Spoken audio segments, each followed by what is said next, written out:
Dahulu kala di kerajaan Kediri, ada seorang putri yang bernama Dewi Songgolangit, di mana dia memiliki paras yang sangat cantik. Dikarenakan usia dia yang sudah memasuki usia menikah, membuat Raja Kediri menjadi khawatir karena putri Dewi ini yang enggan mau menikah cepat.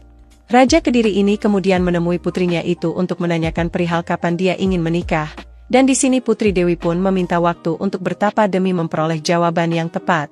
Singkat cerita, setelah selesai bertapa, putri Dewi pun menemui Raja Kediri, di mana dia kemudian menyampaikan bahwa dia akan menikah dengan pria yang bisa memenuhi syarat yang dia berikan, di mana syarat itu adalah yang pertama harus mengadakan sebuah acara yang belum pernah ada sebelumnya dengan barisan kuda kembar yang berjumlah 144 ekor, dan yang terakhir harus ada hewan berkepala dua yang ikut meramaikan acara itu. Mendengar hal itu, sang raja seperti tidak yakin bahwa syarat itu bisa dipenuhi, namun sang raja tetap meminta prajuritnya untuk mengumumkannya dalam bentuk sayembara. Setelah itu diketahui hanya 2 orang raja yang mampu mengikuti sayembara itu, di mana mereka adalah Raja Singo Barong dari Kerajaan Lodaya, dengan Raja Klono Sewandono dari Kerajaan Bantarangin. Raja Singo Barong adalah manusia setengah harimau, di mana karena kondisi bulunya yang penuh dengan kutu, sehingga dia memelihara seekor merak untuk mematok kutu tersebut. Singkat cerita, kedua raja tersebut pun mulai mencari syarat-syarat itu, di mana diketahui bahwa Raja Singo Barong ini tidak bisa menemukan syarat tersebut, sehingga dia menyuruh salah satu patihnya untuk memata-matai Raja Klono Sewandono.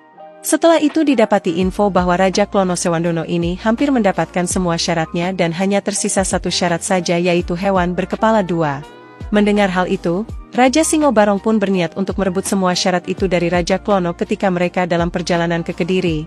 Dan di sisi lain Raja Klono mendapatkan informasi bahwa dia telah dimata-matai oleh Kerajaan Lodaya, di mana setelah patih dari Raja Klono ini berhasil menangkap mata-mata tersebut, mereka akhirnya mengetahui rencana busuk dari Raja Singo Barong. Di sini Raja Klono pun murka dan memutuskan untuk menyerang Kerajaan Lodaya. Singkat cerita, terjadi perang antara Kerajaan Lodaya dengan Kerajaan Bantarangin, di mana ketika terjadi pertarungan antara Raja Singo Barong dan Raja Klono, di sini Raja Klono kemudian mengeluarkan benda pusakanya berupa cemeti yang bernama Pecut Samandiman, dan dengan cemeti itu, Raja Klono kemudian membuat burung merak dari Raja Singo Barong ini kemudian menyatu dengan leher dari Singo Barong, di mana setelah itu Singo Barong ini pun ditangkap oleh mereka. Setelah itu, semua syarat sudah terpenuhi di mana Singo Barong yang menyatu dengan merak ini adalah syarat terakhir itu, dan mereka pun berangkat ke Kerajaan Kediri. Setelah itu Raja Klono pun mempertunjukkan sebuah kesenian yang belum pernah ada, dan karena semua syarat sudah terpenuhi, akhirnya Raja Klono pun menikah dengan Putri Dewi Songgolangit, dan mereka pun tinggal di daerah Wengker yang kini dikenal sebagai Ponorogo, dan kesenian yang dipertunjukkan itu pun dikenal dengan sebutan Reok Ponorogo.